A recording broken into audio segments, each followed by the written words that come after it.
Most of us have spent time alone at home, enjoying the quiet, the solitude, and the freedom to do whatever we want.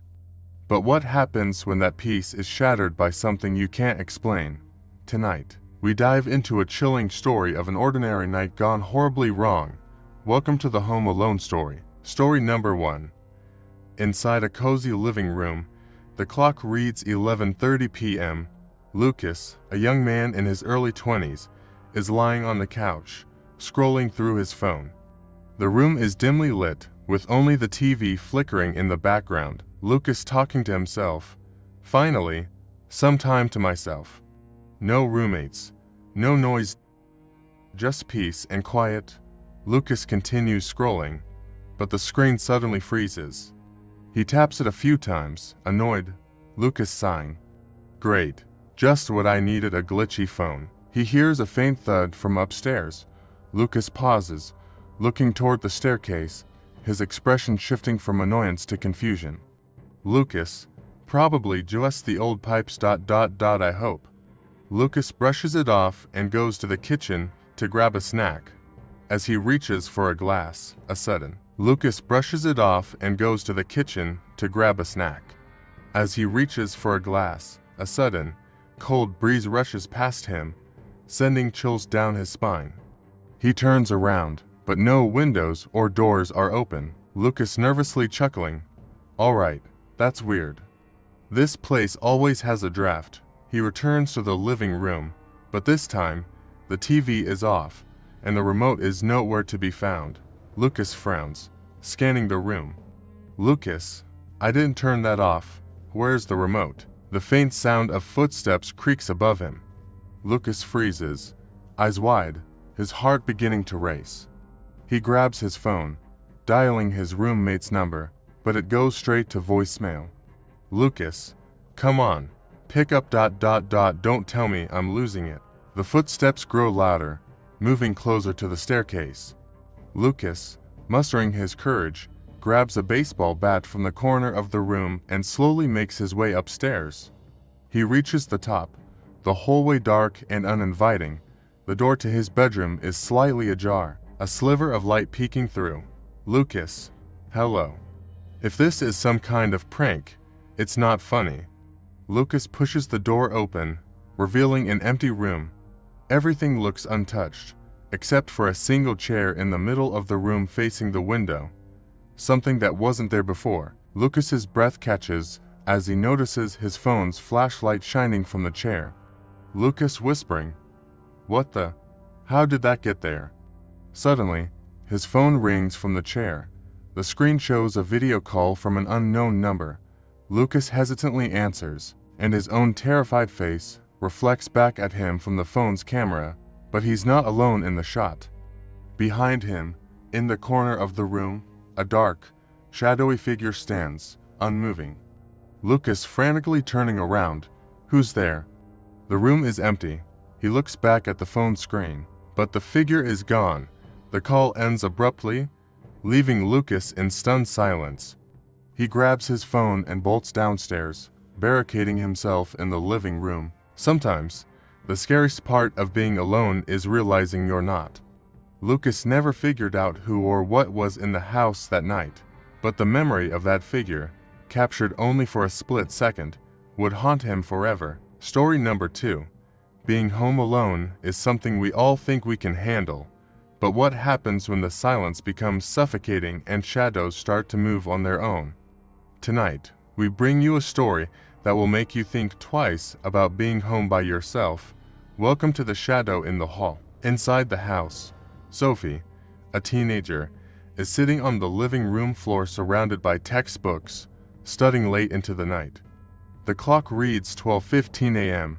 The room is dim, lit only by a lamp and the soft glow from her laptop. Sophie, just one more chapter. I need to pass this test. She hears a faint noise coming from the hallway, a soft, rhythmic tapping, like someone gently knocking on the walls. Sophie pauses, looking up from her book, her face twisting in confusion. Sophie, probably the pipes. Or the wind. She tries to ignore it, but the tapping grows louder, echoing through the quiet house.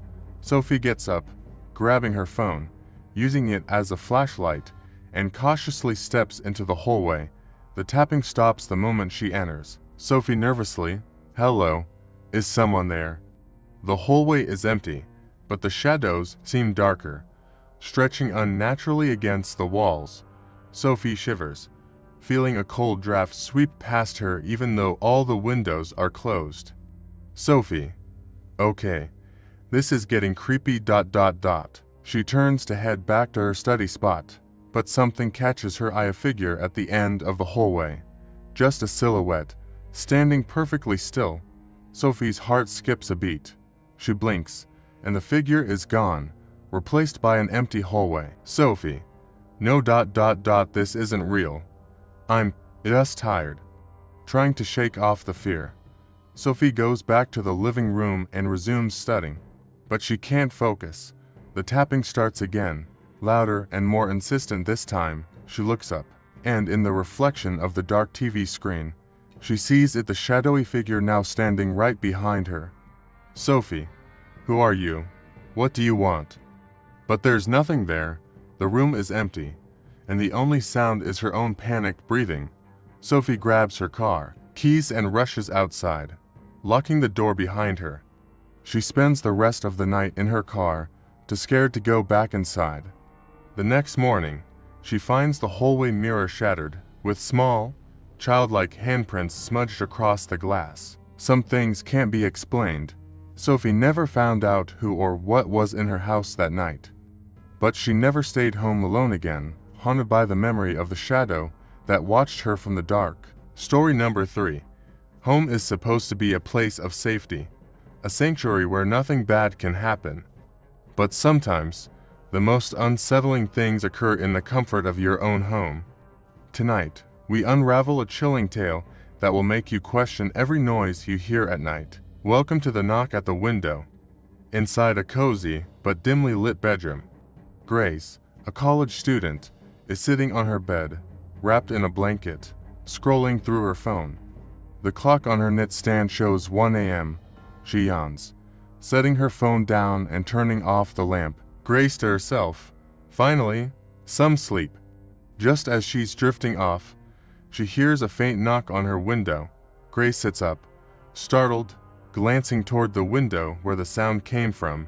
She brushes it off, thinking it's just a tree branch. Grace reassuring herself, it's just the wind. Nothing to worry about. She tries to go back to sleep, but the knocking returns. Louder this time. Grace hesitates, then slowly gets up and peeks through the blinds. The street outside is empty, and nothing seems out of place. She sighs in relief but feels a lingering unease. Grace, probably just my imagination. She closes the blinds and returns to bed, but the knocking starts again, now rhythmic and persistent, as if someone or something is demanding to be let in. Grace grabs her phone and turns on the flashlight, nervously approaching the window. She pulls the blinds back quickly, and for a brief moment, she sees a face staring back at her, a pale, emotionless face with empty, dark eyes. Grace screaming, stumbling back. Oh my God, who are you? The face disappears in an instant, and Grace rushes to lock the window, her hands shaking. She tries to call her parents, but there's no signal. Desperate, she hides under her blanket, clutching her phone as her only source of light. The knocking starts again, this time on the walls, moving around her room, echoing as if the sound is coming from inside the house. Grace crying, voice trembling, please, just go away. Double quotes. Suddenly, everything goes silent. Grace peeks out from under the blanket, but her room is still. She gets up cautiously, checking the window once more. It's locked tight, and there's no sign of the figure.